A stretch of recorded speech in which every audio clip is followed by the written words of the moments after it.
ভিডিওটি দেখার আগে সবার কাছে ছোট্ট একটি রিকোয়েস্ট করতে চাই, প্লিজ প্লিজ প্লিজ যারা ভিডিওটি দেখবেন সবাই একটা করে সাবস্ক্রাইব করে দিবেন।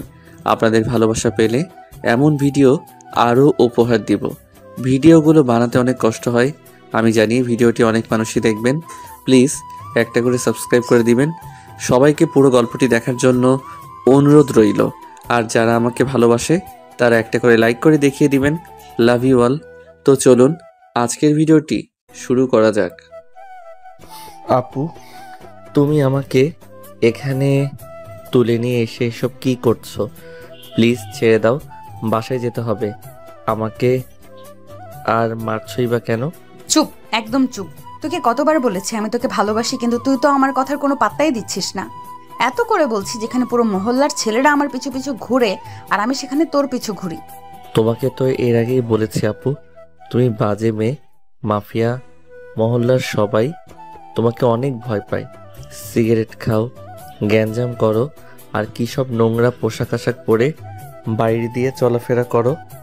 যদি মা বাবা জানতে পারে আমি তোমার মতো একটা মেয়ের সঙ্গে রিলেশন করি, তাহলে আমাকে তারা নির্ঘাত বাসা থেকে বের করে দেবে।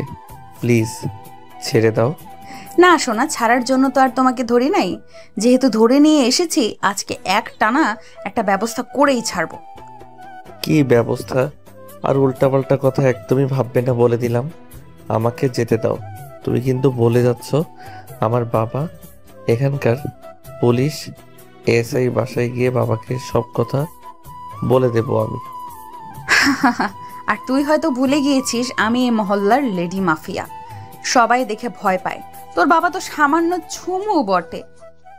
এখন একটু আদর কর আমাকে। কি? একদমই না, ছাড়ো তুমি আমাকে। কেন রে? আমি কি দেখতে এতটাই বাজে যে আমার সঙ্গে তুই এসব কাজ করতে পারবি না?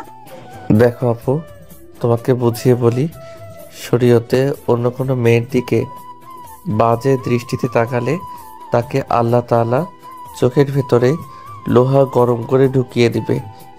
আর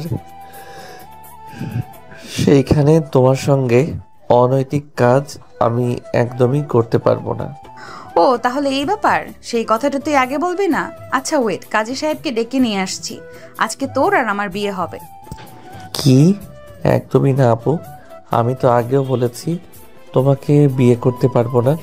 তুমি বাজে একটা মেয়ে, ছেড়ে দাও আমাকে, যেতে দাও।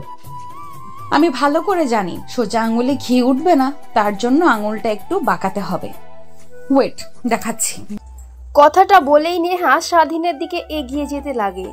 নেহাকে তার দিকে আসতে দেখে স্বাধীন অনেকটা ভয় পেয়ে যায়। স্বাধীন ধীরে ধীরে পিছনের দিকে যেতে লাগে। দৌড়ে রুম থেকে বের হতে যাবে, ঠিক তখনই দেখতে পায় দরজা বাইরে থেকে লাগানো। পিছনের দিকে ফিরে দেখে নেহা খাটের উপর বসে হাসছে আর বলছে, আরে বোকা ছেলে, তুই ভাবলি কি করে নেহায় এত কাছাকাছি করবে? তোকে ধরে নিয়ে এসেছি, বাহিরের রুমের সামনে অনেককে পাহারা দিচ্ছে, আর তুই ভাবলি কি করে বের হয়ে যেতে পারবি? এখন আমি যা বলছি তাই কর, না হলে তোকে আর বাসায় যেতে দেব না। এখানে আটকে রাখবো সারা জীবনের জন্য, আর মাঝে মাঝে তোর কাছে এসে সুখ নিব। প্লিজ আপু, আমাকে ছেড়ে দাও। আমার সঙ্গে এমনটা কেন?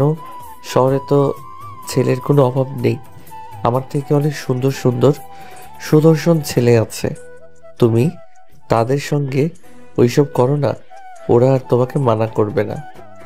তাই যদি করতাম অনেক আগেই তো অনেক ছেলেদেরকে এখানে উঠিয়ে নিয়ে এসে অনেক আনন্দ করতাম। তোর পেছনে তো আর ঘুরঘুর করতাম না। তোর মাঝে কি যেন একটা আছে যা আমাকে প্রতিনিয়ত তোর কাছে নিয়ে আসে। নেহার কথা শুনে স্বাধীন একটা বাঁকা হাসি দিয়ে নেহার দিকে তাকিয়ে ধীর কণ্ঠ নিয়ে বলতে লাগে, তুই যে মেয়ে, না জানি কত ছেলের সঙ্গে শুয়েছ, আর এখন আমার কাছে এসে না জানার ভান ধরছ। কি? আমার নামে এত বড় বদনাম? ওয়েট, তোকে দেখাচ্ছি। কথাটা বলে নেহা তার পকেট থেকে ফোন বের করে ভিডিও অন করে টেবিলের উপর রেখে দেয়। স্বাধীনের কাছে গিয়ে স্বাধীনের কলার চেপে ধরে খাটের কাছে নিয়ে এসে ফেলে দেয়। খাটের উপর স্বাধীন শুয়ে আছে। নেহা গিয়ে স্বাধীনের শরীরের উপর বসে পড়ে। এক এক করে শার্ট খুলছে আর প্রত্যেকটা অঙ্গে কিস করছে। নেহার প্রতিটা স্পর্শে স্বাধীন কেঁপে উঠতে লাগে। এক পর্যায়ে নেহা গিয়ে স্বাধীনের ঠোঁটের সঙ্গে ঠোঁট লাগিয়ে চুষতে লাগে। নেহা স্বাধীনের কোনো রেসপন্স না দেখে ঠোঁটে জোরে সোরে একটা কামড় দিয়ে ফেলে। স্বাধীন আ বলে ওঠে। পরবর্তীতে তার যেন কিছু একটা নিমিষেই শরীরের মধ্যে কারেন্ট প্রভাবিত হয়। নেহাকে উপর থেকে সরিয়ে খাটের উপর চেপে ধরে স্বাধীন অনবরত নেহাকে কিস করতে লাগে। নেহা অবাক হয়ে যায় স্বাধীনের এই রূপ দেখে। তারপর নেহাও স্বাধীনের সঙ্গে রেসপন্স করতে লাগে। নেহার শরীর থেকে এক এক করে সব কাপড় খুলে ফেলে তার প্রত্যেকটা অঙ্গে কিস করতে লাগে। একটু পর তারা দুজন আরো গভীরে চলে যায়। স্বাধীনের প্রত্যেকটা স্পর্শে নেহার চোখ দিয়ে পানি বের হতে লাগে। স্বাধীন নেহাকে কান্না করতে দেখে চোখের পানি মুছে দিয়ে আবার আনন্দ করতে লাগে। একটা হাসি দিয়ে স্বাধীনকে জড়িয়ে ধরে। এইভাবে পেরিয়ে যায় প্রায় 2 ঘন্টা। স্বাধীন নেহার শরীরের উপর ক্লান্ত হয়ে শুয়ে আছে আর নেহার চুলগুলোর দিকে তাকিয়ে আছে। কিরে পিচ্চি, তখন তো খুব বললি ছোট মানুষ আমাকে নিয়ে সব হবে না, কিন্তু উল্টো যা দেখলাম আমার থেকে তুই বেশি আদর করলি আমাকে। নেহার কথা শুনে স্বাধীন লজ্জা পেয়ে যায়। তারপর নেহার চুলে মাথা গুজে দিয়ে নেহার ঘাড়ে কিস করতে লাগে। কিরে, আবার তোর কি হলো? আবার শুরু দেখ, প্রথমবার এতটুকুতেই শরীর ক্লান্ত হয়ে গেছে, আর পারবো না। কিন্তু এইটুকুতেই হবে না। না না, একদমই না। দেখ, রক্তে পুরো বেড ভিজে গিয়েছে, আর হবে না, প্লিজ ছেড়ে দে, আবার কাল। নেহার কথা শুনে স্বাধীন একটা বাঁকা হাসি দিয়ে নেহার উপর ঝাঁপিয়ে পড়ে। এক পর্যায়ে নেহা স্বাধীনের সঙ্গে রেসপন্স করতে লাগে। এইভাবে পেরিয়ে যায় অনেকটা সময়। দেখতে দেখতে রাত 9টা বেজে যায়। নেহার শরীরের উপর এখনো স্বাধীন শুয়ে আছে। দুজনের চোখে বিন্দুমাত্র ঘুম নেই। নেহা স্বাধীনের দিকে তাকিয়ে দেখে কি যেন ভাবছে, তাই স্বাধীনকে প্রশ্ন করে, কিরে, তোর আবার কি হয়েছে? এইভাবে আনমনে কি ভাবছিস? ওইদিকে তাকিয়ে আবার শুরু করবি নাকি? দেখ, আমি কিন্তু আর পারবো না। এইবার যদি শুরু করিস তাহলে আমি সত্যিই চিৎকার দেব আর আমার লোকেরা এসে তোকে মারবে, কিন্তু আমি আর তখন মেনে নেব না। আরে না আপু, আসলে আমরা যে কাজটা করলাম কামনার বশে, আগেও আমাদের কাজটা করা ঠিক হলো না। যদি এইটা বাহিরে কেউ জানতে পারে তাহলে আমার ফ্যামিলি একদম মেরে ফেলবে আমাকে। স্বাধীনের কথা শুনে নেহা স্বাধীনকে তার উপর থেকে সরিয়ে খাট থেকে উঠে টেবিলের কাছে ফোনটা হাতে নিয়ে দেখে প্রায় 5 ঘন্টা ভিডিও চলেছে। তারপর নেহা স্বাধীনের কাছে এসে দাঁড়ায়। কি ব্যাপার আপু, তুই ওইখানে ফোন রেখেছিলে ওইভাবে কেন? বিয়ে করবি আমাকে? দেখো আপু, তোমাকে আমার পরিবার একদমই মেনে নেবে না। আমার বাবা তোমার নামে অনেক আজে বাজে কথা বলে, আমার মা অনেক কথা বলে। তুমি নাকি পাড়ার মধ্যে দিয়ে গুন্ডামি করে বেড়াও, তাই আমার মা বাবা কখনো তোমাকে মেনে নেবে না। তো আমি তোমাকে বিয়ে করতে পারবো না। তাহলে এসব কি এতক্ষণ ধরে যে আমার সঙ্গে শুয়েছিলি? এটা তো আমি আমার ইচ্ছাই করি নাই, তুই জোর করে আমার সঙ্গে এই কাজ করেছ, তো তোমার দোষ, আমার না। দেখ, তুই ভিডিওটা ভালো করে চিনতে পারিস কিনা, এই ছেলেটা কে আর শুয়ে থাকা মেয়েটাকে? নেহার কথা শুনে স্বাধীন মোবাইলের দিকে তাকিয়ে দেখে। দেখতে পায় যে সে আর নেহা শুয়ে থেকে নোংরা খেলা খেলেছে, সেই ভিডিও করে রেখেছে। স্বাধীন এটা দেখে চোখ বড় করে ফেলে। নেহার দিকে অশ্রুসূচক দৃষ্টিতে তাকিয়ে থাকে। নেহা স্বাধীনের তাকানো দেখে মুচকি একটা হাসি দিয়ে স্বাধীনের 2 গাল 2 হাত দিয়ে চেপে ধরে বলতে লাগে, ও লেলি লেলি, আমার বাচ্চার বাবা, এখন বলো আমাকে তুমি বিয়ে করবে না? এই যে ভিডিওটা দেখছো, এই ভিডিওটা আমি তোমার মা বাবাকে দেখাবো, তখন তোমার অবস্থা কি হবে একবারও ভাবতে পারছো তুমি? তখন তোমার মা বাবা জানতে পারবে যে তাদের ছেলে অনেক বাজে অবৈধ কাজে লিপ্ত থাকে, আর বিয়ে করলে আমি এই ভিডিওটা একদমই কাউকে দেখাবো না, আর ভালো মেয়ে হয়ে তবেই তোমার বাড়ি গিয়ে উঠবো। কিন্তু আপু, দেখ, আমাকে বিয়ে না করলে আমি ভিডিওটা পাবলিক করে দেব, বেশি কাউকে দেখাবো না, তোর মা বাবাকে দেখালেই হবে। তখন তোকে জোর করে আমার সঙ্গে বিয়ে দেবে, আর আমি যা বলছি আমাকে এখন বিয়ে কর, কেউ জানতে পারবে না। তুই লেখাপড়া কর, এতদিনে আমি তোর মা বাবার কাছে ভালো একটা মেয়ে হয়ে দেখাবো, আর তোর পড়াশোনা শেষ হলে তখন না হয় আমাদের বিয়েটা তোর মা বাবাকে জানাবো, তখন আর না বলবে না তারা। কিন্তু তুমি তো আমার অনেক সিনিয়র, অনেকে এই সম্পর্কটা মেনে নিতে পারবে না। সমাজের মানুষ অনেকে অনেক বাজে মন্তব্য করবে, যা আমি একদমই শুনতে পারবো না। প্লিজ আপু, ক্ষমা করে দাও, আমি তোমাকে বিয়ে করতে পারবো না। তুই কি জানিস আজ সমাজের কারণে আমি এই জায়গায় একটা বাজে মেয়ে হয়ে উঠেছি? আমার বাবার টাকা পয়সা অর্থ সম্পদ কোনো কিছুর অভাব নেই, কিন্তু আমার মা বাবা নেই। সমাজের অনেক মানুষ আমাকে অনেক কথা বলে, তাদের কথার জবাব দিতে গিয়ে আমি খারাপ মেয়ে হয়ে গিয়েছি। বাদ দে, তোকে জোরাজুরি করব না। তোকে ভালোবাসি, বিশ্বাস কর, নিজের জীবনের থেকেও বেশি। তুই জানলে আমি নিজেকে পরিবর্তন করে ফেলবো। যেভাবে বলবি সেভাবেই চলবো। প্লিজ তুই আমাকে ছেড়ে যাস না, একটু ভালোবাসা দে আমায়। সেই ছোটবেলা থেকেই অনেক অবহেলা, ভালোবাসা পাইনি। আমি তোকে ভালোবেসেছি, আর তুই যদি না দিস ভালোবাসা, আমি একটু বেঁচে থেকেও জীবিত লাশ হয়ে যাব। স্বাধীনের কেন জানি নেহার বলা কথাগুলো অনেক খারাপ লাগতে লাগে, তাই নেহার প্রতি মায়া জন্মিয়ে যায়। তার অবশ্য অনেক আগে থেকেই নেহার প্রতি তার মায়া জন্মিয়েছে, শুধু তার মা বাবা আর সমাজের দিকে তাকিয়ে কিছু বলতে পারছে না। কি হলো, বিয়ে করবি কি তুই আমাকে, নাকি আমার মা বাবার মতো আমাকে ছেড়ে চলে যাবি? ঠিক আছে, বিয়ে করতে পারি, বাট একটা শর্তে।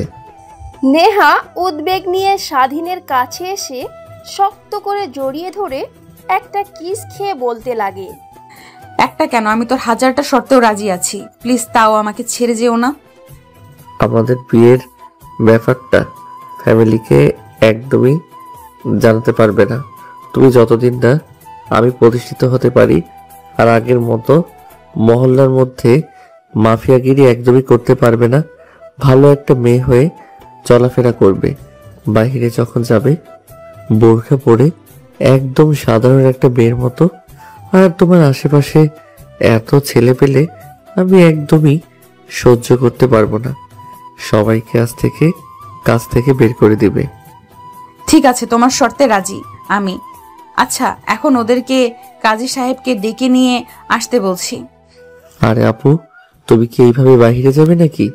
দেখো তোমার শরীরে বিন্দুমাত্র জামা কাপড় নেই। স্বাধীনের কথা শুনে নেহা অনেকটা লজ্জা পেয়ে যায়।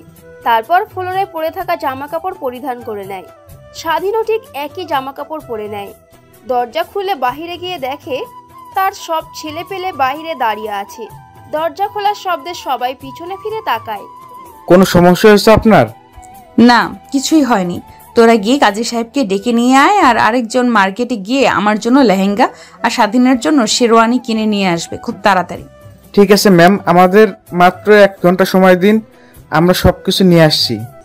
অন্যদিকে স্বাধীন জামা কাপড় পরিধান করে খাটে বসে পিছনে হাত দিয়ে আদর্শ হতে যাবে, ঠিক হাতে ভেজা ভেজা কিছু ফিল হয়। পিছনের দিকে তাকিয়ে দেখে খাটের অনেকটা অংশ রক্তের ছিটে লেগে আছে। সেই দিকে তাকিয়ে স্বাধীন একটা মুচকি হাসি দেয়। এটাই হলো সতী নারীর প্রমাণ। অন্যদিকে নেহার কথা শুনে সবাই চলে যায়। নেহা পুনরায় দরজা লাগিয়ে রুমের মধ্যে চলে আসে। স্বাধীনের কাছে গিয়ে বলতে লাগে, বিশ্বাস কর, আজ আমি অনেক অনেক খুশি। মা বাবা মরে যাওয়ার পর আমি এত খুশি আর কখনোই হইনি। আজ যদি মা বাবা বেঁচে থাকতো, না জানি ওনারা অনেক খুশি হতো। তাদের মেয়ে ভালোবেসে বিয়ে করছে। নেহার কথা শুনে স্বাধীনের অনেক জানতে ইচ্ছে করছে সে কিভাবে মাফিয়া হয়ে উঠল আর কিভাবে তার মা বাবা মারা গেল, কিন্তু এখন এই প্রশ্ন করার সময় না। স্বাধীনকে ভাবতে দেখে নেহা পুনরায় প্রশ্ন করে, কি ভাবছো এভাবে আনমনা হয়ে? কিছু না, একটু তাড়াতাড়ি করো, আবার বাসায় যেতে হবে, না হলে মা বাবা অনেক চিন্তা করবে। কেন তোমার কাছে মোবাইল ফোন নেই? তুমি তোমার বাবা মাকে ফোন করে বলে দাও যে তোমার এক বন্ধুর বাসায় আসো। আজকে বাসায় যেতে পারবে না, কালকে সকালে যাবে। ও হ্যাঁ, তুই তো ভালো বুদ্ধি দিয়েছ। আমি এখনই ফোন করে মা বাবাকে বলে দিচ্ছি যে আমি আমার এক বন্ধুর বাসায় আছি, গ্রুপ স্টাডি করছি আর বাসায় ফিরতে দেরি হবে। তারপর স্বাধীন প্যান্টের পকেট থেকে ফোন বের করে স্ক্রিন অন করে দেখে তার মা বাবা অনেকবার ফোন দিয়েছে। স্বাধীনের অনেক ভয় হতে লাগে। ফোন দিলে না জানি কত কি বলে প্রশ্ন করে। স্বাধীন তার বাবাকে ফোন করে রিং হওয়ার সঙ্গে সঙ্গে রিসিভ করে। ওপাশ থেকে বলতে লাগে, কিরে বাবা, কই তুই? আর এত রাত হয়ে গেল আর এখনো বাসায় ফিরছিস না? তোর তো কলেজ ছুটি হচ্ছে অনেক আগে। বাবা তুমি তো জানো কিছুদিন পর আমাদের কলেজ পরীক্ষা, তাই সব বন্ধু মিলে এক বন্ধুর ভাষাতে গ্রুপ স্টাডি করছি। তুই কোনো চিন্তা করো না, আগামীকাল সকালে পৌঁছে যাব, না হলে এইখান থেকে সোজা কলেজে চলে যাব। এই কথাটা তুই আগে বলবি না? জানিস তোর মা আর আমি তোকে নিয়ে কত চিন্তা করছি। রাত 9টাও হয়ে গেল, এখনো তোর কোনো খোঁজ খবর নেই। তারপর ফোন দিছি, ফোন রিসিভ করছিস না। আই এম সো সরি বাবা, প্লিজ ক্ষমা করো। আর সব বন্ধু লেখাপড়ায় ফোকাস করেছি, তাই প্রত্যেকের ফোন নিয়ে ড্রয়ের মতো রেখে দিয়েছিলাম, তাই খেয়াল করিনি। আচ্ছা বুঝতে পারছি, এই নে তোর মার সঙ্গে কথা বল। পাগল হয়ে গেছে এক মুহূর্ত ছেলেকে দেখতে না পেয়ে। কি রে বাবা, কোথায় তুই? আর এত রাত হয়ে গেছে এখনো বাসায় আসছিস না? জানিস না তোকে না দেখতে পারলে অনেক চিন্তা হয় আমার। তারপর স্বাধীন তার মাকে বোঝাতে লাগে। তারপর কথা বলা শেষ করে ফোন রেখে দেয়। তারপর নেহার দিকে তাকিয়ে দেখে নেহা তার দিকে ড্যাব ড্যাব করে তাকিয়ে আছে। নেহার দিকে তাকিয়ে চোখের ইশারা দিতেই নেহার ধ্যান ভেঙে যায়। ম্যাম, এইভাবে তাকিয়ে থেকে কি ভাবছেন? না মানে ভাবছি আমার বাচ্চার বাবা নিজেই তো একটা বাচ্চা, সে আবার কিছুদিন পর বাচ্চার বাবা হবে, বিষয়টা হাস্যকর না? কি? আমি বাচ্চা? ওয়েট, দেখাচ্ছি বাচ্চা কি করতে পারে। কথাটা বলে স্বাধীন ঠোঁট কামড়াতে কামড়াতে নেহার দিকে যেতে লাগে। স্বাধীনকে তার দিকে আসতে দেখে অনেকটা ভয় পেয়ে যায় নেহা। আমতা আমতা করে বলতে লাগে, দেখো এইভাবে প্লিজ আসবে না, আর অনেক ব্যথা হয়ে আছে পুরো শরীর। কি করছো আমাকে কামড়ে কামড়ে? কি আমি কামড়েছি তাই না? এই দেখো তুমি কি করেছো। কথাটা বলেই স্বাধীন শার্টের বোতাম খুলে বুক দেখাতে লাগে। দেখে বুকের অনেকটা জায়গায় কামড়ের চিহ্ন। নেহা এইটা দেখে অনেকটা লজ্জা পেয়ে যায়। এখন ভাবছি কিভাবে মা বাবার সামনে গিয়ে দাঁড়াবো, যদি দেখতে পাই তাহলে কি বলবো। তারপর স্বাধীন আর নেহা নিজেদের মধ্যে অনেক দুষ্টামি করতে লাগে। এইভাবে অনেকটা সময় পার হয়ে যায়।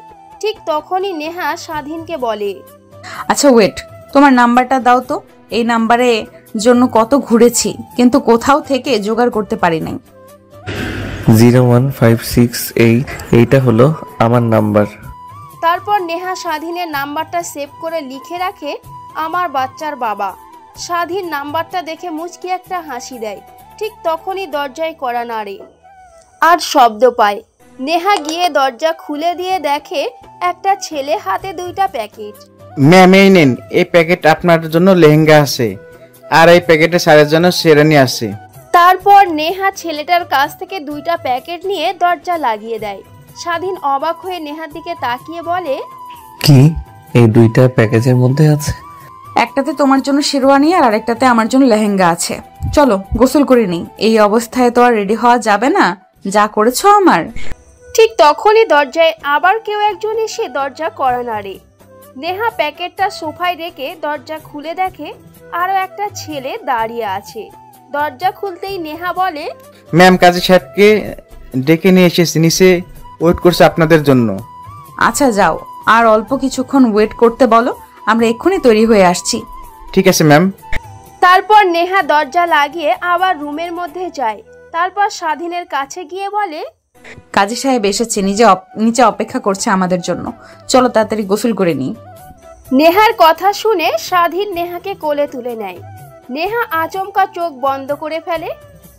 তারপর স্বাধীনের দিকে তাকিয়ে চোখের ইশারা দিয়ে তারপর স্বাধীন বলে, ম্যাম হাতের সময় খুব কম, নিচের সবাই অপেক্ষা করছে, এক এক করে গোসল করলে অনেক সময় লাগবে, তাই চলেন দুজন একসঙ্গে গোসল করে নেই। যতটুকু ভালো আর ভদ্র ভেবেছিলাম, কিন্তু এখন তো দেখে মনে হচ্ছে পুরোটাই একটা লুচ্চা। কি?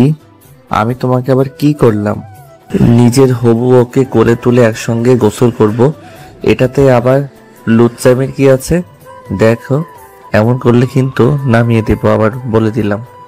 আরে না, এমনিতেই বললাম তোমাকে রাগানোর জন্য। চলো তাড়াতাড়ি গোসল করে নিই, আর গোসল করার সময় একদমই দুষ্টুমি করবে না কিন্তু, না করে দিলাম। নেহার কথা শুনে স্বাধীন নেহার দিকে তাকিয়ে বাঁকা একটা হাসি দেয়। নেহা অবাক হয়ে যায়। আবার যদি শুরু করে তাহলে এই পিচ্চিকে তো আর সামলানো যাবে না। তারপর ওয়াশরুমে গিয়ে দরজা লাগিয়ে নেহাকে দাঁড় করায়। তারপর শাওয়ার অন করে নেহা আর স্বাধীন শক্ত করে জড়িয়ে ধরে দুজন শাওয়ারের নিচে দাঁড়িয়ে ভিজতে লাগে। ধীরে ধীরে নেহার গভীরে যেতে লাগে স্বাধীন। ঠিক তখনই নেহা স্বাধীনকে ধাক্কা দিয়ে ফেলে দিয়ে বলে, হায় আল্লাহ, পিচ্চিকে বোঝাই কি আর বোঝে কি? এত বদমাস আমি তো আগে জানি নাই। আর অভিনয় করে সব সময় ভদ্রতা দেখায়। একদমই না। তুমি আমার বউয়ের সঙ্গে যা ইচ্ছা তাই করতে পারি, কিন্তু তাই বলে অন্য কোনো মেয়েকে? ছি, একদমই ভাবি না ওইসব। ওকে স্যার, বুঝতে পারছি, কিন্তু এবার অন্তত গোসল করতে দেন। নিচে আমাদের জন্য সবাই অপেক্ষা করছে। তারপর নেহাকে ছেড়ে দেয় স্বাধীন। দুজনে গোসল করে বিয়ের পোশাক পরে আয়নার সামনে গিয়ে দাঁড়াতেই দুজন অবাক হয়ে যায়। আয়নার দিকে তাকিয়ে থাকে, সত্যি যেন আয়নাটা পূর্ণতা পেল। তারপর স্বাধীন পেছন থেকে নেহাকে শক্ত করে জড়িয়ে ধরে নেহা আচমকায় কেঁপে ওঠে। পিছন দিক থেকে নেহার কাঁধে মাথা রেখে স্বাধীন বলতে লাগে, একটা কথা সত্যি করে বলবো, তোমাকে প্রথম দেখাতে অনেক ভালো লেগেছিল আমার, কিন্তু আমার সাহস হচ্ছিল না যে তোমার প্রপোজাল অ্যাকসেপ্ট করবো কিনা। কিন্তু সবশেষে সেই সিনিয়র মাফিয়া মেয়ের হাজবেন্ড হতে চললাম। স্বাধীনের কথা শুনে নেহা পিছন ফিরে স্বাধীনকে শক্ত করে জড়িয়ে ধরে তারপর সত্যি করে একটা কিস করে বলতে লাগে, ও আচ্ছা, তাহলে এই ব্যাপার। চলো, অনেক হয়েছে আদিক্ষেতা, এখন নিচে যাই, আমাদের জন্য সবাই অপেক্ষা করছে। তারপর রুম থেকে বের হয়ে নেহা আর স্বাধীন দুজনে নিচে আসতে লাগে। সিঁড়ি ভেঙে নিচে আসছিল, নিচ থেকে সবাই তাদের দুজনের দিকে তাকিয়েছিল। তারপর নিচে আসতেই কাজী সাহেব বিয়ের কার্যক্রম শুরু করে। এক পর্যায়ে নেহা আর স্বাধীনের বিয়ে হয়ে যায়। তারপর কাজী সাহেবকে তার প্রাপ্য মর্যাদা দিয়ে দিতেই চলে যায়। নেহা তার রুমে চলে যায়। স্বাধীন বসে থাকে।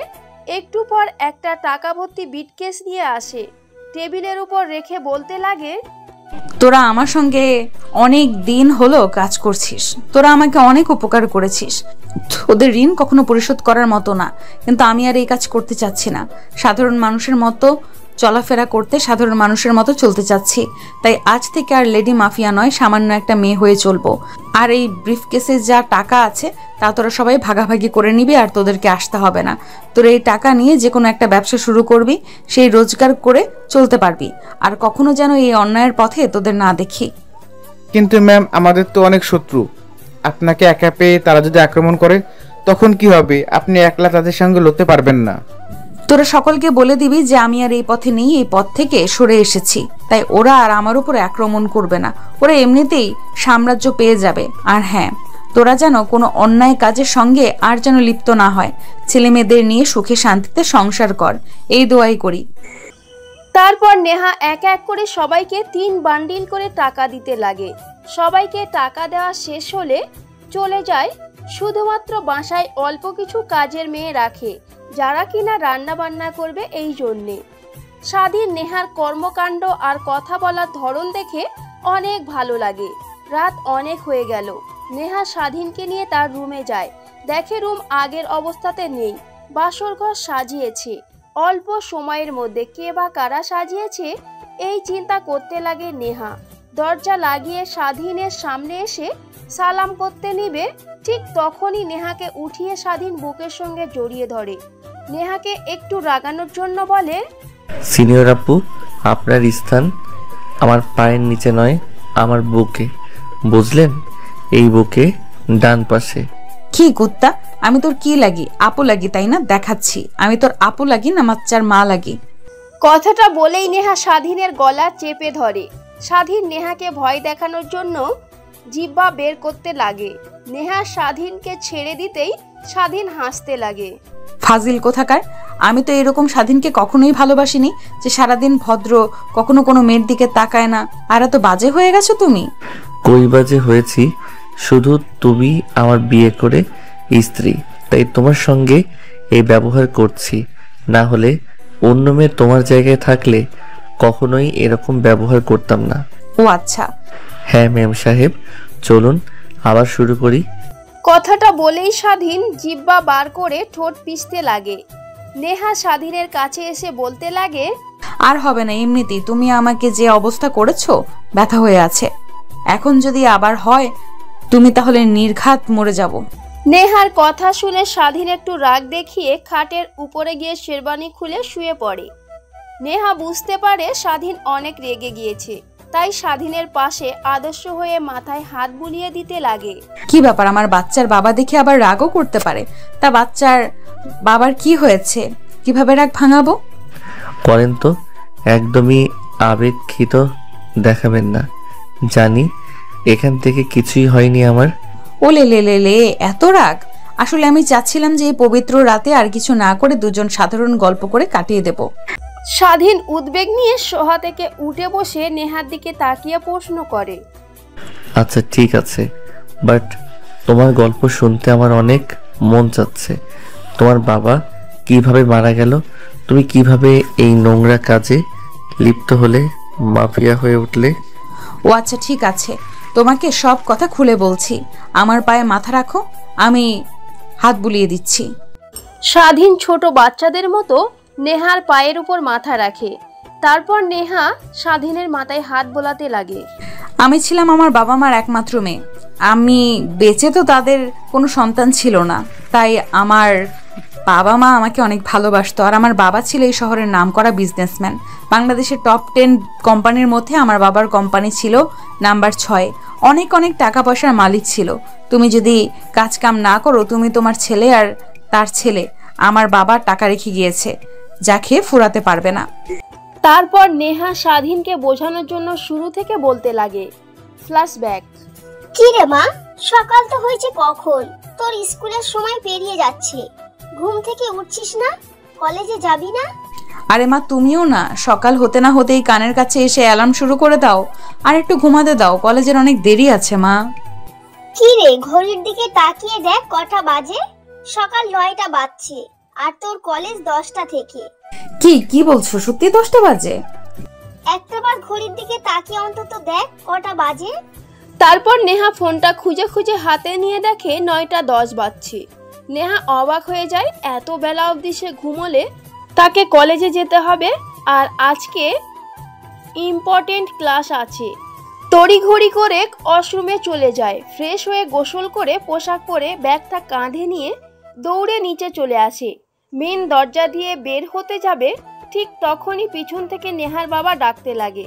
নেহা পিছনে ফিরে বলে, বাবা কিছু বলবে? হ্যাঁ বলবোই তো। এত সকালে উঠে কোথায় যাচ্ছিস এমন হন্তদন্ত হয়ে?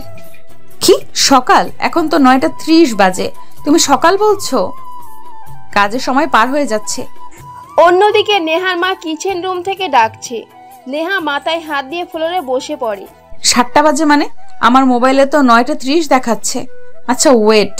কথাটা বলেই নেহা ব্যাগ থেকে ফোনের স্ক্রিন অন করে দেখে এইটা তার ফোনের স্ক্রিন পেপার না।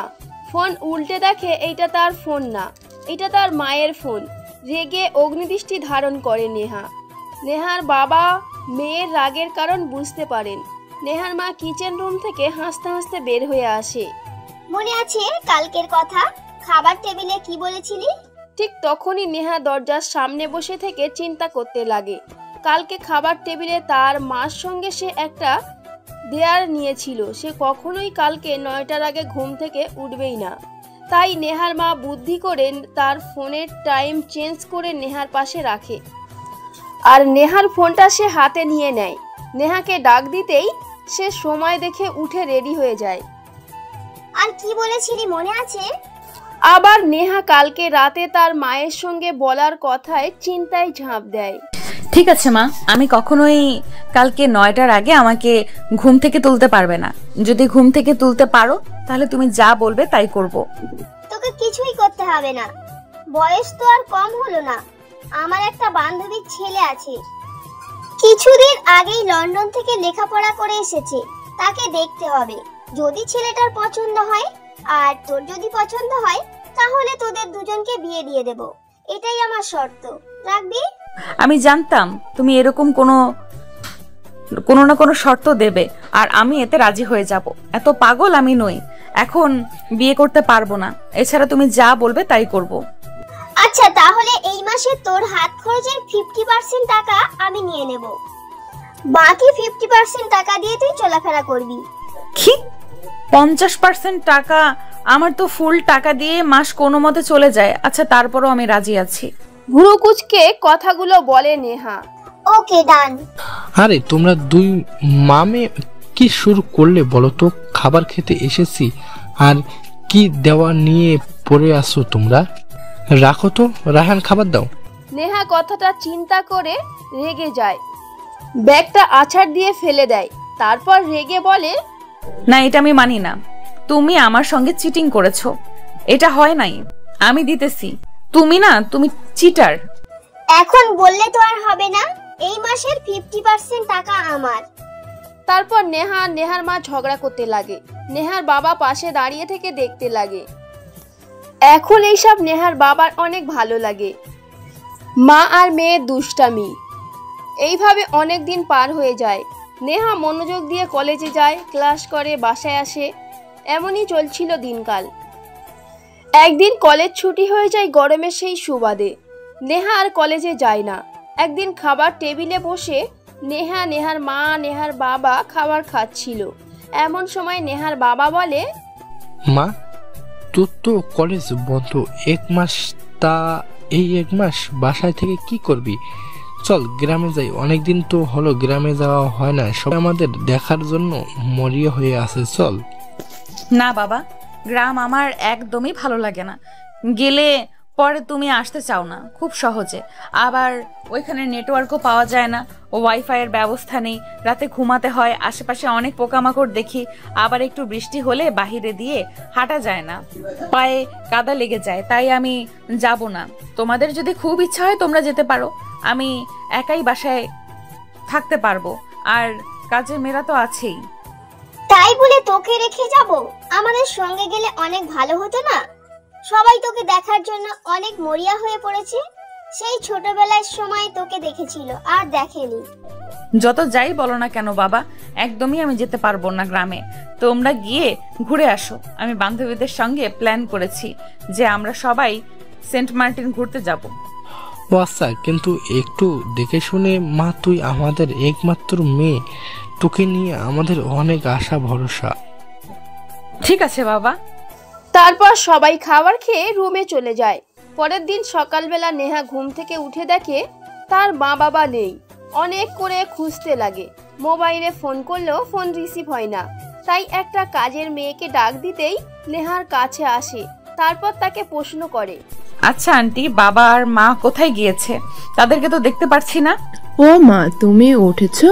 তোমার জন্য অনেকক্ষণ অপেক্ষা করলো, কিন্তু তুমি ঘুম থেকে না ওঠায় শেষমেশ স্যার আর ম্যাডাম চলে গিয়েছে, যাবার সময় বলে গেছে আমরা যেন তোমাকে বলি যে তারা গ্রামে গিয়েছে, 1 সপ্তাহের মধ্যেই বাসায় চলে আসবে। তুমি যেন একদম টেনশন না করো। আর তোমার বান্ধবীদের সঙ্গে সেন্ট মার্টিন যাবে, তোমার জন্য কিছু টাকা রেখে গিয়েছে তাদের টেবিলের উপরে। ও আচ্ছা, তাহলে আন্টি 1 কাপ কফি করে আমাকে দিন, আমি বর্ষার রুমে নিয়ে গিয়ে বসি। ঠিক আছে মা, তুমি গিয়ে বসো, একটু অপেক্ষা করো, আমি কফি করে নিয়ে এসে তোমাকে এক্ষুনি দিচ্ছি। তারপর কাজের মেয়েটা কিচেন রুমে চলে যায় কফি তৈরি করার জন্য। নেহা গিয়ে ডাইনিং রুমে বসে টিভি অন করে খবর দেখছিল। একটু পর কফি নিয়ে চলে আসে কাজের মেয়ে। নেহা কফিতে একটা চুমুক দিতে যাবে, ঠিক তখনই তার বাবার কার দেখতে পায়। রাস্তার একটা গাছের সঙ্গে লেগে দুমড়ে মুচড়ে গিয়েছে। নেহার হাত থেকে কফির মগ ফ্লোরে পড়ে যায়। নেহা একটা চিৎকার দিয়ে ওঠে।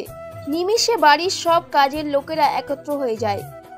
তোমার এইভাবে চিৎকার দিয়ে উঠলে কেন? কফিতে চিনির বদলে নুন দিয়ে ফেলেছি নাকি? না আন্টি, আমার মা বাবা। টিভির দিকে ইশারা করে কথাগুলো বলে নেহা। সবাই টিভির দিকে দেখে 2টা লাশের প্যাকেট পড়ে আছে, পাশে একটা প্রাইভেট কার। একদম দুমড়ে মুচড়ে গিয়েছে। তাদের আর বোঝার বাকি রইল না যে তাদের স্যার আর ম্যাডাম এই পৃথিবীতে আর নেই। তারপর সবাই নেহাকে বোঝাতে লাগে, বর্তমানে এইভাবে আমি আমার মা বাবাকে হারিয়ে ফেলেছি, আমাদের সুখের সংসার নেমে আসে সেই প্রশ্ন হয়ে যায়। স্বাধীন নেহার কথা শুনে নেহার দিকে তাকিয়ে দেখে নেহা কান্না করছে।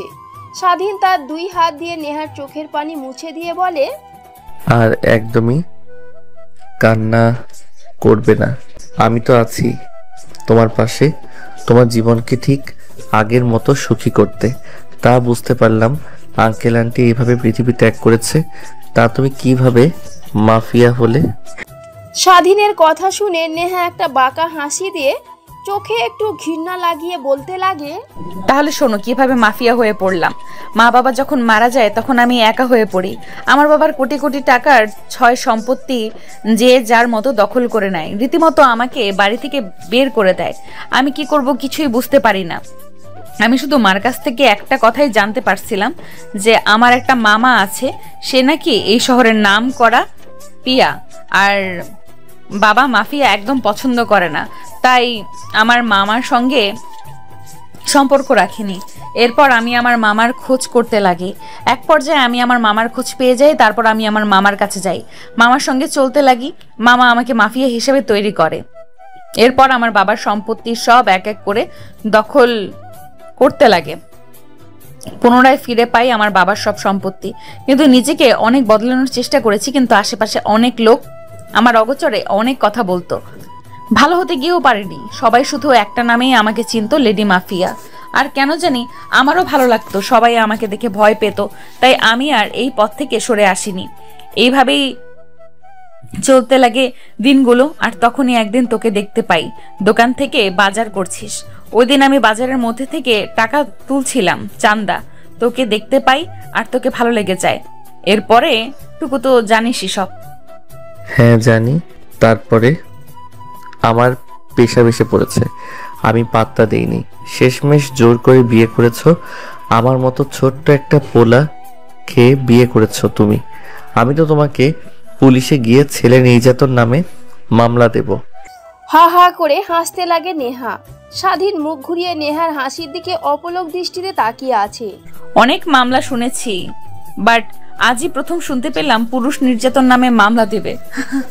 ঠিক তখনই চারিদিক থেকে আজানের সুমিষ্টি ধ্বনি ভেসে আসতে লাগে। নেহার পায়ের উপর থেকে মাথা সরিয়ে বসে পড়ে।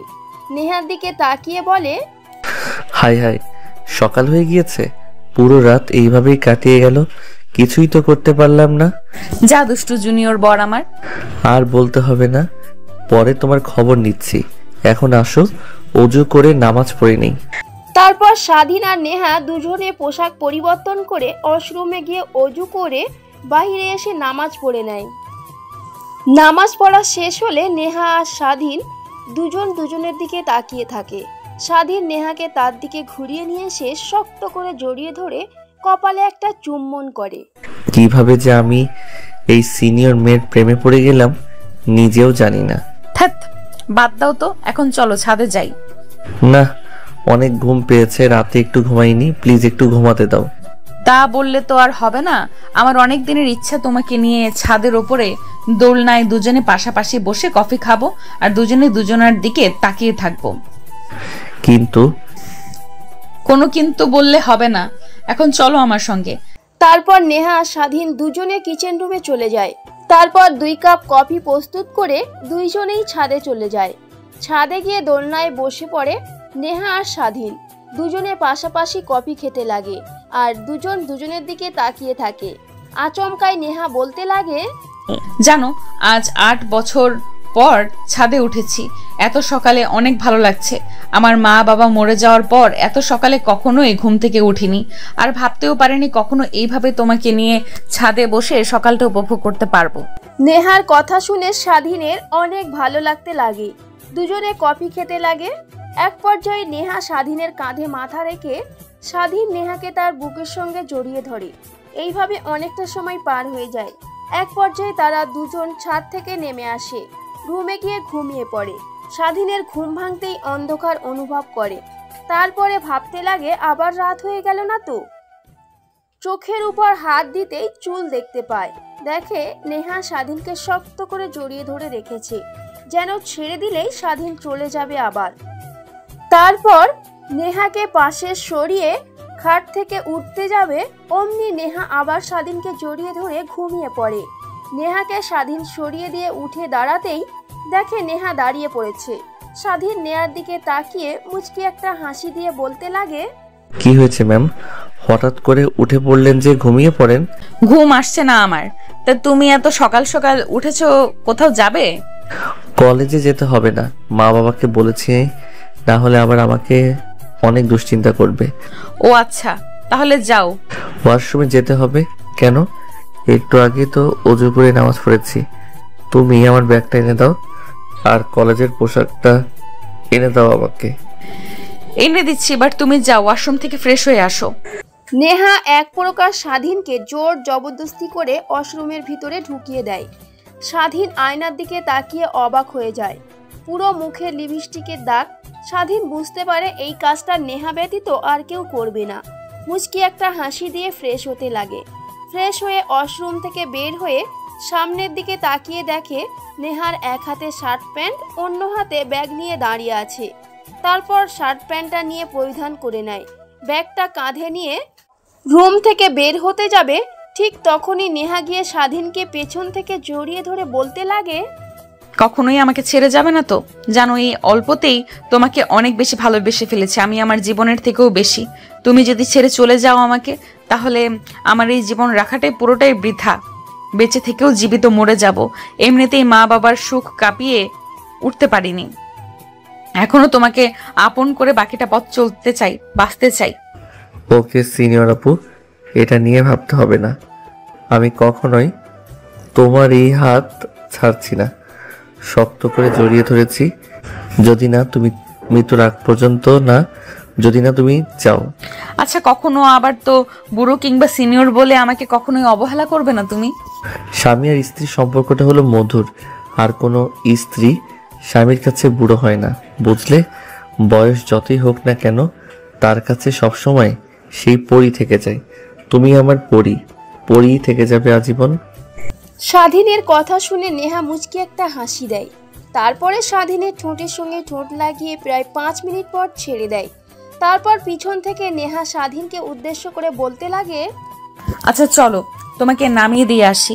খুব একটা সময় তো নেই, এখন 9:40 বাজে, তোমার কলেজ শুরু হবে 10টা থেকে। আবার কলেজে গিয়ে ক্লাস শুরু করতে পারবে না, স্যার ক্লাসে ঢুকে যাবে। চলো, তোমাকে নামিয়ে দিয়ে আসি আমি গাড়ি করে। আরে না, লাগবে না, যেতে পারবো। নিচে গেলেই অনেক গাড়ি আছে। এত কথা বলছো কেন তুমি? যা করতে বলেছি তাই করো, এখন আসো। আর নিচে গেলে কখনোই রিক্সা পাবে না এই অসময়ে। তারপর নেহার অনেক জোরাজোরিতে স্বাধীন নিচে এসে গাড়িতে উঠতেই গাড়ি স্টার্ট দেয়। তারপর নেহা যেতে লাগে কলেজের দিকে। ঠিক তখনই স্বাধীনের ফোনে ফোন আসে। ফোনটা হাতে নিয়ে দেখে তার বন্ধু সজীব ফোন করেছে। ফোনটা রিসিভ করে কানের কাছে ধরতেই ওপাশ থেকে সজীব বলতে লাগে, শালা তোকে কতবার আমি ফোন করেছি দেখতো রাত থেকে, কিন্তু তোর কোনো রেসপন্স পাচ্ছি না। রাতে আঙ্কেল আমাকে ফোন করেছিল, বললো যে তুই বাসায় আসিস। আর তুই কি বলেছিস? সব সত্যি কথা বলিসনি তো আবার? আরে না, কিছুই বলিনি। জানি হয়তোবা তুই কোথাও গিয়েছিস, তাই আমার নাম বলেছিস। তাই বলেছি তুই আমার বাসাতেই আছিস, সমস্যা নেই। আঙ্কেলকে ম্যানেজ করে ফেলেছি। তা তুই কোথায়, না বলে রাতে কোথায় ছিলি? ফোনে তো আর বলার কোনো ভাবেই সম্ভব না। তুই কোথায়? কলেজ আয়, আর আমি কলেজ আসছি, তারপরে তোকে সব কথা খুলে বলবো। আরে শালা, আমি কলেজ গেটের সামনে দাঁড়িয়ে আছি, আয় তুই। কথাটা বলে স্বাধীন ফোনটা রেখে দেয়। তারপর নেহা গাড়ি চালাতে চালাতে প্রায় 10 মিনিট পর কলেজের সামনে এসে ব্রেক করে। গাড়ি থেকে নেমে নেহার সঙ্গে কিছু কথা বলে কলেজের ভিতর প্রবেশ করে। অন্যদিকে সজীব কলেজ গেটের সামনে দাঁড়িয়ে থেকে সবকিছু দেখছিল আর অবাক হয়ে স্বাধীনের দিকে তাকিয়েছিল। তারপর নেহার কাছ থেকে বিদায় নিয়ে যেই স্বাধীন কলেজের ভিতর প্রবেশ করতে যাবে, অমনি পিছন থেকে সজীব স্বাধীনের কলার চেপে ধরে কলেজের ভিতরে একটা বটগাছের নিচে নিয়ে গিয়ে বসে বলতে লাগে, দেখ তোর মতিগতি আমার ভালোই লাগছে না। সত্যি করে বল, নেহাপুর সঙ্গে তুই এক গাড়ি করে আসলি, আবার রাতে তুই বাসায় ছিলিস না। আঙ্কেলকে বলেছিস আমার বাসায় আছিস, আর সব বন্ধু মিলে আমরা গ্রুপ স্টাডি করছি, যা সম্পূর্ণ মিথ্যা কথা। হ্যাঁ, নেহার সঙ্গে ছিলাম রাতে। কিসি তোকে বন্ধু বলতে আমার লজ্জা হচ্ছে। তুই শেষমেশ কিনা একটা বাজে মেয়ের সঙ্গে বাজে কাছে লিপ্ত হয়েছিস। তুই জানিস না নেহা একটা বাজে মেয়ে, ওর মতো মাফিয়া মেয়ে এই শহরে আর অন্য একটাও নেই। আর তুই কিনা শেষমেশ ওই মেয়ের সঙ্গে, আমার বলতেও লজ্জা হচ্ছে। রাতে বুঝি ওর সঙ্গে ছিলি? প্লিজ একটাবার তুই আমার কথাটা একটাবার শোন। কি শুনবো আমি? আর কি বলতে চাচ্ছিস তুই আমাকে? শেষমেশ তুই ওই নষ্ট মেয়ের ফাঁদে পা দিলি। মেয়ের আর কি দোষ? নেহাপুর ফিল্ম ফিগার দেখে তো নিজেকে সামলাতে পারিসনি তুই। তাই তো দেখ, ওইসব মেয়ে একদম বাজে, তোকে খেয়ে দিয়ে ছেড়ে দেবে। তোকে এবার তখন পস্তাতে হবে। ওরা ভালোবাসার নামে কিন্তু দেহের লালসা খুঁজে বেড়ায়। আরে শালা চুপ কর, আগে শোন আমার কথা। নেহা আমার স্ত্রী, একদম বাজে কথা বলবি না ওকে নিয়ে। কি স্ত্রী মানে? হ্যাঁ, নেহা আমার স্ত্রী, আর আগামীকাল রাতেই আমরা বিয়ে করেছি। কিভাবে? কি তুই ওকে বিয়ে করলি বা কেন? এতদিন হলো তোর পিছু পিছু ঘুরছে প্রতিনিয়ত, নেহাপুকে সরিয়ে দিয়েছিস, তাহলে হঠাৎ করে কি হলো যে একেবারে বিয়েতে চলে গেলি? শোন তাহলে, কালকে কলেজ শেষ করে তুই রিক্সায় উঠে বাসায় গেলি। আমি রিক্সা না পেয়ে ফুটপাত দিয়ে হেঁটে বাসার দিকে যাচ্ছিলাম। মাঝ রাস্তাতে নেহাপুর লোকরা এসে আমাকে একটা গাড়ি করে কোথায় যেন নিয়ে যায়। পরে দেখতে পাই নেহাপু, বুঝতে পারি এটা নেহাপুর বাসা। তারপর আমার সঙ্গে জোর জবরদস্তি করতে লাগে। তারপর স্বাধীন সজীবকে শুরু থেকে শেষ পর্যন্ত বলে। স্বাধীনের কথাগুলো শুনে সজীব অবাক হয়ে স্বাধীনের দিকে ড্যাব ড্যাব করে তাকিয়ে থাকে। তাই বলে তুই একটা মাফিয়া মেয়েকে বিয়ে করলি, ভালোবাসলি? এটা একদমই বেমানান ভাই। তোর বাবা মা শুনলে কি ভাববে? আর তোদের কি মেনে নেবে না কখনোই? নেহা মাফিয়া হয়ে ওঠার পিছনেও একটা ভয়ঙ্কর রহস্য আছে যা কেউ জানে না আজ পর্যন্ত, আমি ব্যতীত। তাহলে শোনো কিভাবে নেহা মাফিয়া হয়ে উঠল। নেহার বাবা ছিল বাংলাদেশের টপ বিজনেসম্যানের মধ্যে অন্যতম। তারপর নেহা মাফিয়া হয়ে ওঠার কাহিনী সজীবকে বলতে লাগে। সজীবের শুনে অনেকটা কষ্ট হয়, কারণ একটা মেয়ে কিভাবে একা একা সংগ্রাম করে এত কষ্ট সহ্য করে নিজের মধ্যে রেখেছে। সরি রে, নেহাবুকে ভুল বোঝার জন্য। কখনো ভাবতেও পারিনি একটা লোক খারাপ হওয়ার পিছনে কিছু না কিছু থাকে। সেটা কখনো ভাবতেও চাই নাই, শুনতেও চাই নাই। আজও তাই। আমরা ওই বিষয় নিয়ে তাকে উল্টাপাল্টা মন্তব্য করি, তাই না? হ্যাঁ হয়েছে, এখন আর আদিক্ষেতা করতে হবে না। চলো, ওই দেখো স্যার ক্লাসরুমে ঢুকছে। তারপর স্বাধীন আর সজীব দুজনে দৌড় লাগায় ক্লাসরুমের দিকে। স্যার তাদের দুজনকে দেখে বসতে বলে, বসে ক্লাস করতে লাগে। এক এক করে পুরো ক্লাস শেষ করে কলেজ ছুটি হলে কলেজ গেটের বাইরে ফুটপাতে দাঁড়িয়ে গাড়ির জন্য অপেক্ষা করতে লাগে, কিন্তু কোনো রিক্সা দেখতে পায় না। ঠিক তখনই একটা বোরকা পরা মেয়ে এসে স্বাধীনের পাশে দাঁড়ায়। আচমকা স্বাধীনের হাত শক্ত করে জড়িয়ে ধরে। স্বাধীন তার বন্ধুর সঙ্গে কথা বলছিল, হঠাৎ তার হাত জড়িয়ে ধরাতে পাশে তাকিয়ে দেখে একটা মেয়ে। স্বাধীন চমকে ওঠে, হাত ছাড়ানোর চেষ্টা করে, কিন্তু মেয়েটা ছাড়ে না। এই যে কে আপনি, আর এইভাবে আমার হাত জড়িয়ে ধরেছেন? প্লিজ ছেড়ে দেন। স্বাধীনের কথা যেন মেয়েটার কান অবধি পৌঁছায় না। আরে কি বলছি আমি, আপনার কানে কি পৌঁছেছে না নাকি? প্লিজ হাতটা ছাড়েন, না হলে আমি কিন্তু আপনার গায়ে হাত তুলতে বাধ্য হব। দেখি কত বড় সাহস, তুমি আমার গায়ে হাত দাও একবার, তোমার হাত মুছে ফেলবো। চেনা নাই জানা নাই আমার হাত জড়িয়ে ধরেছেন, আবার সারানোর কথা বলছিস, আবার আমার হাত ভেঙে ফেলবেন মানে? ঠিক বলেছি। স্বাধীনের কেন জানি মেয়েটার কণ্ঠ অতি চেনা চেনা লাগে, কিন্তু বুঝতে পারে না, তাই মেয়েটাকে প্রশ্ন করে। আচ্ছা কে আপনি বলেন তো, আপনার কণ্ঠ কেমন যেন আমার চেনা চেনা লাগছে। আপনি কি একবার আপনার মেকআপটা সরাবেন মুখ থেকে? স্বাধীনের কথা শুনে নেহা মুখ থেকে নাকাব সরায়। নেহাকে দেখতে পেয়ে স্বাধীন অনেকটা অবাক হয়ে যায়, কারণ ভাবতে পারেনি নেহা এইখানে বোরখা পরে দাঁড়িয়ে থাকবে। আচমকা স্বাধীনের মুখে হাসি রেখা ফুটে ওঠে। এইভাবে অবাক হয়ে কি দেখছো? আমি আমি নেহা তোমার দাঁড়িয়ে দাঁড়িয়ে গাড়ির জন্য অপেক্ষা করছিলাম, কিন্তু গাড়ি তো দেখাই পাচ্ছি না। আসো, আমি তোমাদের নামিয়ে দিয়ে তবেই বাসায় যাব। না, তার দরকার হবে না। তা তুমি এখানে আমার জন্য অপেক্ষা করছো কেন? অনেক দেখতে ইচ্ছে করছিল, তাই চলে আসছি তোমাকে দেখার জন্য। এখন এত কথা না বলে আসো তো গাড়িতে, আর কেউ দেখবে না। আরো দেখলে কি তুমি এখন আমার বিয়ে করা হাজবেন্ড, কিন্তু ভুলে যেও না। বাট তুমি হয়তো আমার শর্ত ভুলে যাচ্ছ। প্লিজ এইভাবে বলো না, কেউ শুনতে পারলে আবার উল্টাপাল্টা কিছু একটা হয়ে যাবে। বাবার কানে যদি পৌঁছায় তাহলে তো আমাকে। আরে বাদ দাও, কেউ শুনবে না। আছে, এখন এত কথা না বলে তোমাকে নামিয়ে দিয়ে আমি ওইদিকে গিয়ে বাসায় যাব। আরে না, তুমি যাও তো। মা কিংবা বাবা যদি দেখে ফেলে কোন মেয়ের গাড়ি করে এসেছি, তাহলে আমাকে নির্ঘাত অনেক প্রশ্ন করে মেরে ফেলবে। এক পর্যায়ে নেহার অনেক জোরাজোরিতে স্বাধীন রাজি হয়ে গাড়িতে উঠে। তারপর সজীবকে নিয়ে গাড়িতে উঠে পড়ে। স্বাধীন সামনের সিটে, সজীব পাশের সিটে। নেহা গাড়ি স্টার্ট দিয়ে চালাতে লাগে আর স্বাধীনের সঙ্গে দুষ্টুমি করতে লাগে। পিছনের সিট থেকে সজীব সবকিছু দেখে আর মুচকি মুচকি হাসে।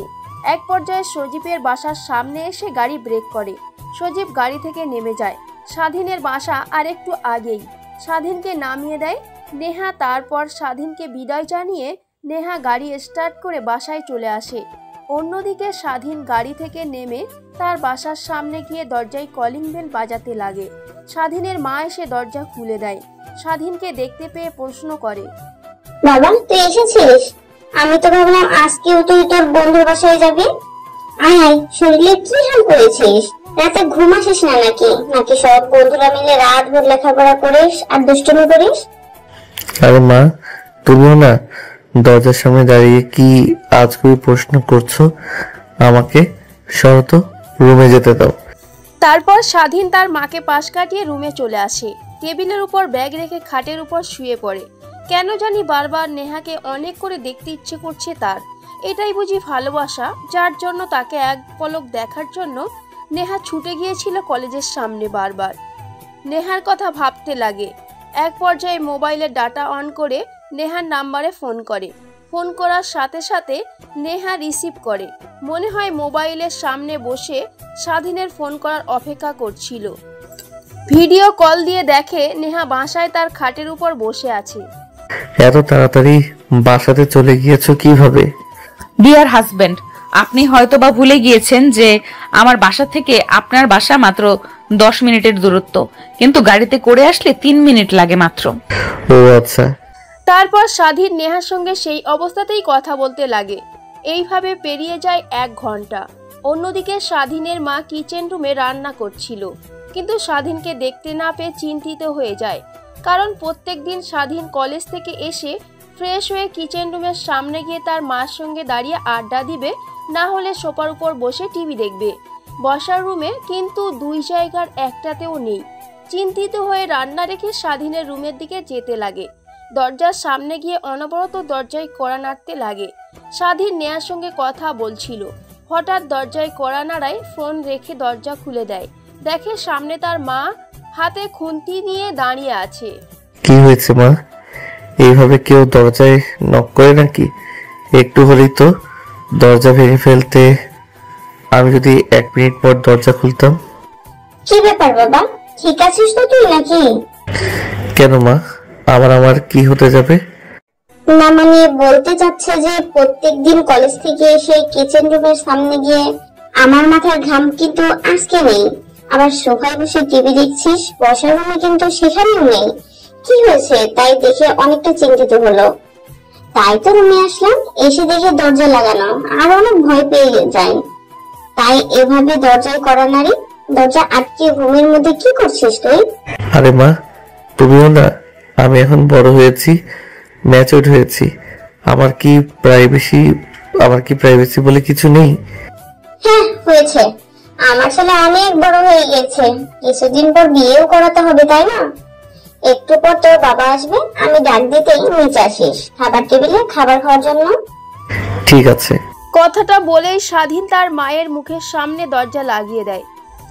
স্বাধীনের মা অনেকটাই অবাক হয় বটে, কারণ তার ছেলে এর আগে কখনো এমনটা করেনি। তারপর স্বাধীনের রুমের সামনে থেকে সরে কিচেন রুমে সে রান্না করতে লাগে। অন্যদিকে স্বাধীন দরজা লাগিয়ে তড়িঘড়ি করে বালিশের নিচ থেকে ফোন বের করে দেখে নেহা অনবরত ফোন করে চলেছে। রিসিভ করে হাতে নিয়ে দেখে অশ্রুমাখা চোখ। কি হয়েছে তোমার? এমন কাঁদনা আমার কাছে কেন? কিছু কি হয়েছে? কিছুই হয়নি, আবার তোমাকে ফোন দিচ্ছি বাট তুমি রিসিভ করছো না, তাই অনেক চিন্তা হচ্ছিল। আরে বলো না, মা এসেছিল তাই ফোন কেটে দিয়ে মার সঙ্গে কথা বলতে গিয়েছিলাম। এখন বলো। কলেজ থেকে এসে আমাকে ফোন করেছো, অনেক দেখতে ইচ্ছে করছিল বুঝি? হ্যাঁ তাই তো, তোমাকে ফোন করেছি নিজের স্ত্রীকে দেখে কখনো মন ভরে নাই, তাই ফোন করেছি দেখে মন ভরে দেওয়ার জন্য। পাগল একটা। তারপর স্বাধীন আর নেহা একে অপরের সঙ্গে কথা বলতে লাগে। সেদিন পোশাক চেঞ্জ করতে নিলে নেহা ফোন কেটে দিতে মানা করে। তারপর স্বাধীন পোশাক পরিবর্তন করে নেহার সঙ্গে কথা বলতে লাগে। এইভাবে অনেকটা সময় পার হয়ে যায়। প্রায় 2 ঘন্টা পর রাত যখন 9টা বাজে, তখন হঠাৎ দরজায় অনবরত কলিং বেল বাজতে লাগে। নেহা সোফায় বসে টিভি দেখছিল। এত কলিং বেল বাজানো দেখে অনেকটা রেগে যায়। তড়িঘড়ি করে দরজা খুলে দেখে স্বাধীনের বাবা দাঁড়িয়ে আছে। কি হয়েছে তোমার? কলিং বেল নষ্ট করে ফেলবে নাকি? অনবরত দিয়েই চলেছ। আমি আসছি, একবার দিলেই তো হয় নাকি? তোমার ছেলে কোথায়? ও স্বাধীন তার রুমে শুয়ে আছে। তুমি যাও, ফ্রেশ হয়ে এসো, ওকে ডেকে নিয়ে আসছি। হ্যাঁ নিচে আসো, ওকে ডেকে নিয়ে, আর ওর সঙ্গে আমার কিছু কথা আছে। আমি ফ্রেশ হয়ে আসছি, ও যেন বাসা থেকে বের না হয়ে যায়। কথাটা বলেই স্বাধীনের বাবা তার রুমের দিকে অগ্রসর হয়। অন্যদিকে স্বাধীন নেহার সঙ্গে কথা বলছিল। ঠিক তখনই দরজায় আবার কড়া নড়ার শব্দ পায়। ফোন রেখে দরজা খুলে দেখে তার মা দাঁড়িয়ে আছে সামনে। কি ব্যাপার মা? কি হয়েছে? বাবা কি এসেছে বাসায়? হ্যাঁ এসেছে, অনেক রেগে আছে দেখলাম। আর তোর কথা বারবার জিজ্ঞেস করছিল, তোর সঙ্গে কি যেন একটা কথা বলার আছে। আয় নিচে এক্ষুনি। আচ্ছা মা, তুমি চলে যাও, আমি আসছি। কথাটা বলেই স্বাধীনের দরজা লাগিয়ে রুমে আসে। তারপর নেহাকে সব কথা খুলে বলে ফোন রেখে দিয়ে রুমের বাইরে বসার রুমে গিয়ে সোফায় বসে। স্বাধীন তার বাবার জন্য অপেক্ষা করতে লাগে। ছোট থেকে তোকে স্বাধীনতা দিয়ে এসেছি, যখন যা চেয়েছিস তাই দিয়েছি, তাই বলে আজ তুই আমার মুখে এভাবে চুনকালি মাখাবি কখনো ভাবতেও পারিনি। বাবা আমি কি করেছি আবার? একদম চুপ, তোর কথা আমার একদমই শুনতে ইচ্ছা করছে না। তোকে জন্ম দিয়ে আমার ভুল হয়েছে জানিস, জন্মের পর যদি তোকে মেরে ফেলতাম তখনই ভালো হতো আমাদের। কিন্তু বাবা আমি কি করেছি সেটা তো বলো অন্তত। একটু পর স্বাধীনের বাবা নিচে নেমে বসার রুমে এসে সোফায় বসে পড়ে। পাশে স্বাধীন, অন্য পাশে তার মা। এই বয়সে একটু একটু ভুল করে, হ্যাঁ এটা মানছি, তাই বলে তুই শেষমেশ এমন একটা মেয়েকে, যা বলতে আমার ঘৃণা হচ্ছে। তুই জানিস এই মেয়েটার নামে প্রত্যেকদিন আমার থানায় না হলেও 10টা মামলা হয়। আর তুই কিনা শুধু কি ভালোবাসিস নাকি আরো সম্পর্ক আছে তোদের মধ্যে? বাবা আমরা দুজন বিয়ে করে নিয়েছি। তারপর স্বাধীনের বাবা ফোন বের করে একটা ভিডিও অন করে স্বাধীনের সামনে ধরে। ভিডিওটা দেখে স্বাধীন অবাক হয়ে যায়। স্বাধীনের কথা শুনে তার বাবা নিজেকে আর কন্ট্রোল করতে পারল না।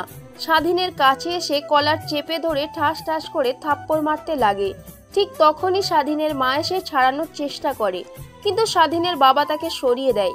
হাত থেকে ফোনটা নিয়ে দেখে নেহা স্বাধীনের কাঁধে মাথা দিয়ে শুয়ে আছে। দুজনের হাত একত্র করে দোলনার উপর বসে কফি খাচ্ছে। সকালের দৃশ্য এটা। স্বাধীনের মার অনেক রাগ হতে লাগে, কারণ সে চেনে নেহাকে। এক পর্যায়ে স্বাধীনের বাবা স্বাধীনকে মারা বন্ধ করে দেয়। ভিডিওটা যদি আমার কনস্টেবল না করে অন্য কেউ করে ইন্টারনেটে ছেড়ে দিত, তাহলে পুরো বিশ্ব দেখে ফেলতো, আমার নাম ধরেই মিশে যেত। তোর কারণে, শুধু তোর কারণে। যা করেছিস ভালো করেছিস, এখন আমার বাড়ি থেকে বেরিয়ে যা। কি বলছো তুমি? তোমার মাথা ঠিক আছে? আমাদের একমাত্র ছেলে যদি বাড়ি থেকে চলে যায় তাহলে আমিও চলে যাব। ছোট মানুষ ভুল করেছে, এর সমাধান আছে। তারপর স্বাধীনের মা স্বাধীনের বাবার কাছে এসে হাত ধরে রুমের দিকে নিয়ে যেতে লাগে। অন্যদিকে স্বাধীন সোফায় বসে নিচের দিকে তাকিয়ে অনবরত কান্না করে চলেছে। একটু পর স্বাধীনের মা বাবা রুম থেকে বেরিয়ে সোফায় এসে বসে। স্বাধীন মুখ তুলে তাকিয়ে দেখে তার বাবা তেমন একটা আগের মতো রেগে নেই। তারপর স্বাধীনের বাবা স্বাধীনকে উদ্দেশ্য করে বলতে লাগে, যা করেছিস তা তো করেছে, সে এখন আর কি করার, যা বৌমাকে বাসায় নিয়ে আয়। আর একটা কথা বলবি, ও আগে কি করেছে তা আমরা জানতে চাই না, কিন্তু এখন যা করবে সব আমাদের কথা মতো ওকে চলতে হবে। যদি রাজি থাকে তবে বাসায় আনবি, না হলে তুইও ওর সঙ্গে যেখানে খুশি সেখানে থাকতে পারিস। বাবা বিশ্বাস করো, ও একজন চেঞ্জ হয়ে গেছে, নিজেকে পরিবর্তন করে ফেলেছে। আমি যা যা করতে বলি তাই করে এখন। আর বোন মাফিয়াগিরি আর কোনো মাফিয়াগিরি করে বেড়ায় না, সহজ সরল একটা মানুষের মতো জীবিকা নির্বাহ করে। কথাটা বলে স্বাধীন সোফা থেকে উঠে পড়ে, নেহাকে ফোন করে রাস্তায় আসতে বলে। স্বাধীন রাস্তা দিয়ে হেঁটে তার বাড়ির দিকে যেতে লাগে। রাস্তায় নেহার সঙ্গে দেখা হলে গাড়িতে উঠে বসে। স্বাধীন তারপরে সব কথা খুলে বলে, তার বাবা যা যা বলেছে। নেহা শুনে অনেক খুশি হয়। তারপর স্বাধীন নেহাকে নিয়ে তার বাসায় চলে যায়। দরজায় কলিং বেল দিতেই স্বাধীনের মা এসে দরজা খুলে দেয়। তারপর নেহার হাত জড়িয়ে ধরে বসার রুমে চলে যায়। সোফায় স্বাধীন আর নেহা বসে পড়ে। তারপর স্বাধীনের বাবা নেহাকে অনেক কথা বলতে লাগে। স্বাধীনের বাবার কথা শুনে নেহা কান্না করে দেয়। তারপর স্বাধীনের বাবাকে উদ্দেশ্য করে বলে, হাই আঙ্কেল, আমাদের একদমই ঠিক হয়নি আপনাদের না জানিয়ে বিয়ে করা। বাবা মায়ের অনেক ইচ্ছে থাকে আর ছেলের বিয়েতে অনেক ধুমধাম করে আয়োজন করবে, কিন্তু আমার এই পৃথিবীতে কেউ নেই যে আপনাদের নিয়ে একত্রে আনন্দ করবে। তারপর নেহা বাবা মা ছাড়া কিভাবে একা বড় হয়েছে, কিভাবে মাফিয়া হয়েছে, এই সব কথা বলে নেহা। স্বাধীনের মা বাবার দিকে তাকিয়ে দেখে তারা অশ্রু নয়নে তাকিয়ে আছে নেহার দিকে। সোফা থেকে উঠে বাসা থেকে বের হতে যাবে, ঠিক তখনই পেছন থেকে স্বাধীনের মা গিয়ে নেহার হাত ধরে ফেলে। কই যাচ্ছ মা তুমি?